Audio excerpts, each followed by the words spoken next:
हाँ जी, आज हम करेंगे प्रश्नावली 4.2 का क्वेश्चन नंबर 1 का सेकंड क्वेश्चन। फर्स्ट क्वेश्चन हम पिछले वीडियो में कर चुके हैं। क्लास 10th की ही बुक है ये, एनसीईआरटी।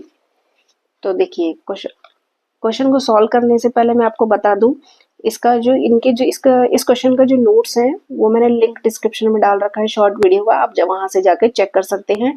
यहाँ सिर्फ मैं आपको समझाऊंगी कि क्वेश्चन को किस तरीके से हल करना है। ठीक है, ओके।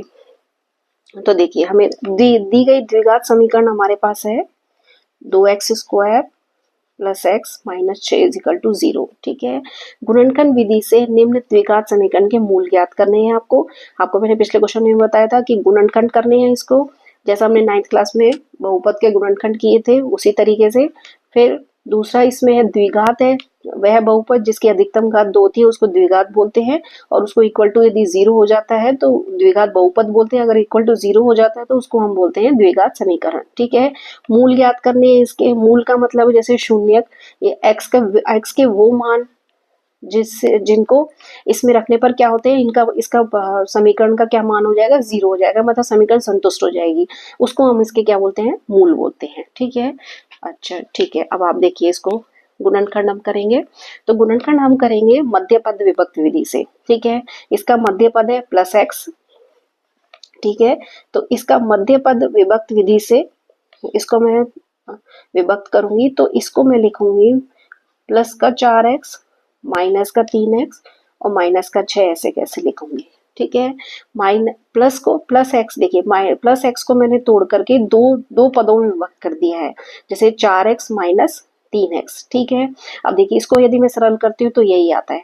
अब आप कहेंगे कि आपने यही क्यों लिया है, क्योंकि क्या होता है, इस मध्य पद को इस तरीके से विभक्त करते हैं कि जो भी हमने विभक्त किया है उसका जो गुणा होता है, इस पद का यदि हम गुणा करते हैं तो ये आता है 12x², वो भी आएगा माइनस का। ठीक है, ये देखिए ये क्या है, ये आया है आपका जो प्रथम पद और जो लास्ट पद होता है, जो अचर पद होता है, उनका गुणा होता है। 2x² माइनस का 6, देखिए प्रथम पद और लास्ट पद, इसका जब हम गुणा करेंगे तो ये आएगा माइनस का 12x²। ठीक है, इसीलिए हमने इसको क्या है, इसी तरीके से विभक्त किया है। ये हमने लास्ट ईयर 9th क्लास में बहुत किया है। क्वेश्चन को समझने के लिए मैंने आपको थोड़ा सा बता दिया है। ठीक है, अब इस तरीके से देखिए दो के जोड़े बनाएंगे हम।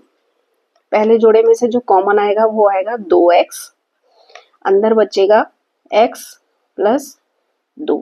ठीक है, देखिए 2x मैंने इसमें से बाहर निकाल लिया तो यहाँ x बचेगा, इसी तरीके से 2x में इसमें से बाहर निकाला तो 2 बचेगा। ठीक है, अब इस तरीके से इस जोड़े में से मैं पहले तो माइनस बाहर निकालूंगी और फिर 3 बाहर निकालूंगी। ठीक है, अंदर -3 से हम विभाजन करेंगे, डिवाइड करेंगे, तो ये बचेगा माइनस का 6, माइनस बाहर आ गया इसलिए प्लस आ जाएगा, और 3 दूनी होता है 6, इक्वल टू 0 चल ही रहा है हमारा।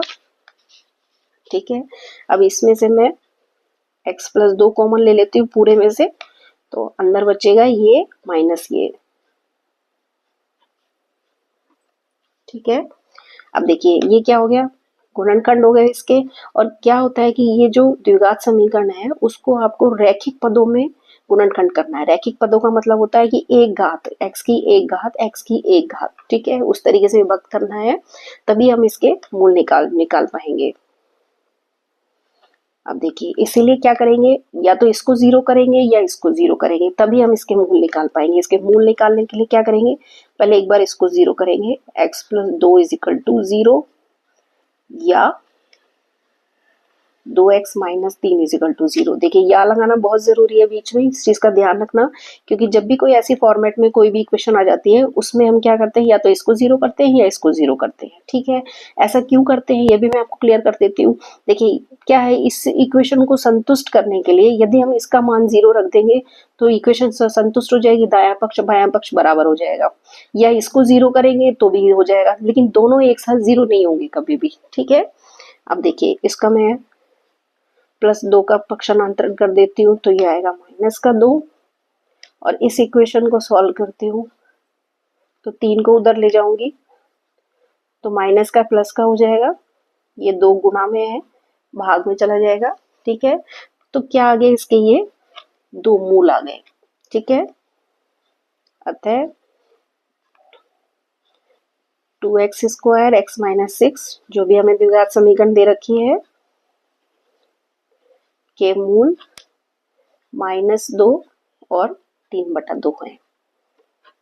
ठीक है, आया आपको समझ में।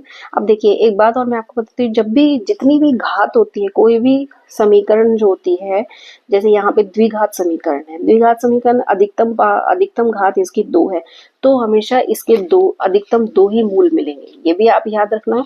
अगर त्रिघात का समीकरण है तो उसमें 3 मूल मिलेंगे, 4 घात का समीकरण है तो 4 मूल मिलेंगे अधिकतम। ठीक है, ये भी आपको थोड़ा सा नॉलेज के लिए ध्यान रखना जरूरी है। अब देखिए यदि आपको आंसर अपना चेक करना है तो इसको इसमें रख के देख लीजिए, अगर 0 आता है, संतुष्ट होती है इक्वेशन, तो ये राइट है, अदरवाइज आपको क्या करना पड़ेगा, चेक करना पड़ेगा। ठीक है, आया आपको समझ में। Okay, thank you. इसके नोट्स आपको देखने हैं तो डिस्क्रिप्शन बॉक्स में नोट्स का लिंक है जो कि शॉर्ट वीडियो में है, आप जाके चेक कर सकते हैं। Okay, thank you.